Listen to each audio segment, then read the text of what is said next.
আইন শৃঙ্খলা পরিস্থিতির উন্নতি করতে না পারলে সরকারের প্রতি বিএনপির সমর্থন ধরে রাখা কঠিন হবে বলে মন্তব্য করেছেন বিএনপির চেয়ারপারসন উপদেষ্টা জয়নুল আবেদিন ফারুক। সকালে জাতীয় প্রেস ক্লাবের সামনে সংস্কার শেষে অবিলম্বে জাতীয় সংসদ নির্বাচনের দাবিতে প্রতীকী অবস্থান কর্মসূচিতে একথা বলেন তিনি।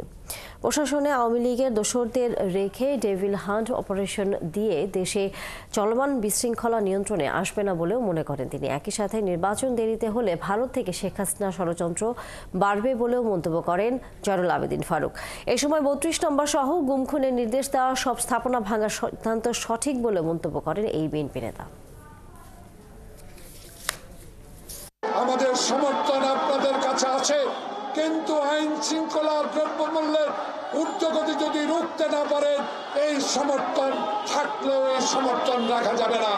জনগণ জানতে চায় ৬ মাস পার হলো, দয়া করে বিএনপির দাবি, ন্যায্য দাবি মেনে নেন, নির্বাচন দেন। রোড ম্যাপ দিয়েছেন, দরকারে টাইম লাইন দেন নির্বাচনের। যত প্রলম্বিত